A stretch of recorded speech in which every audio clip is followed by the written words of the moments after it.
Good afternoon, ladies and gentlemen, and welcome back to U.S. History Through Film as we finish up the look at the video worksheet for the movie Lincoln, which was interrupted a moment ago. Number 63 on the worksheet. Stephen's fear that the South would be ruled by a Congress of vengeful Yankees, or perhaps radical Republicans, was a reasonable fear.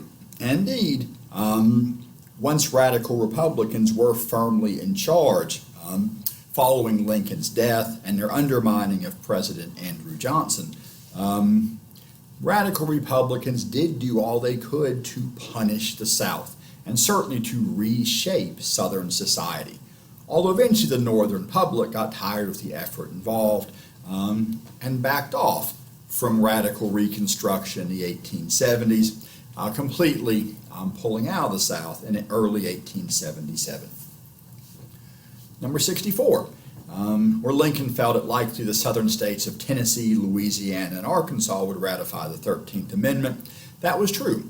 Indeed, they ratified it almost immediately after they had the chance to do so, yet having ratified it by the time of Lincoln's death in April of 1865. Although it is true that in all those states, many white Southerners were prevented from voting, having lost their right to vote under military rule because of their support for the Confederacy. Although Southern whites who had not supported the Confederacy, a particularly important group in East Tennessee, but a group in other states too, did have the right to vote. Some other Southern states, once they were occupied by the U.S. Army, would also ratify the 13th Amendment over the course of 1865, and it would officially become part of the Constitution December 18, 1865, although some states would not ratify it until later. Most recently, Mississippi, which voted to ratify the 13th Amendment and abolish slavery in 1995, although they did not file their paperwork correctly, so that Mississippi did not officially ratify the 13th Amendment until 2013. And 14 states, I believe all in the West, have still not ratified it, although to be fair, slavery was never a serious issue in the Rocky Mountains.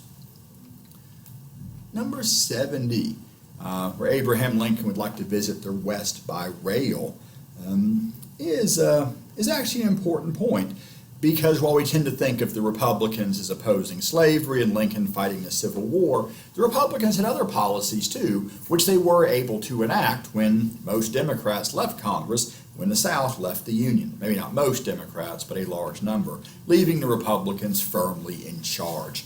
And one Republican policy was the construction of a transcontinental railroad to link the East and West together, to bind the Union more closely together, and to encourage Western settlement, which they officially favored as well. The Transcontinental Railroad construction began in 1863 with massive loans from Congress and huge gifts of public land from both the U.S. government and many state governments. The railroad was completed in 1869, so for Lincoln to travel on a transcontinental railroad would be enjoying the fulfillment of a major Republican program. Of course, number 73 mentions Lincoln being shot, and he was shot at Ford's Theater. In the movie, they don't show that, of course. Rather, they show Tad Lincoln in another theater watching a play called Aladdin, which he was doing. That's what he was doing while his parents were at their own theater. However, they had not announced the death of Lincoln in front of the audience. That was not how Tad found out at first.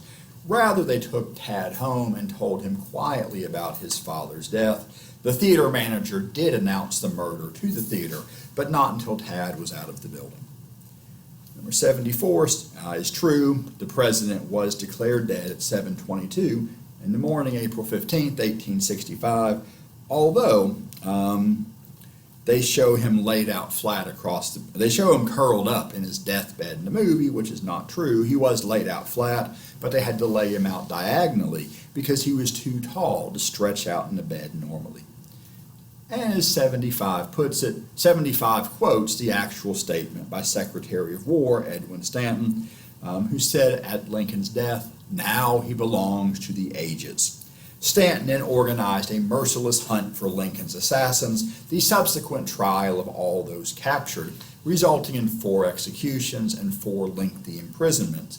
Although John Wilkes Booth himself was not put on trial, he was killed while on the run. And number 76 is kind of a flashback from the point of view of the last scenes, or a flash forward from the point of view of most of the movie.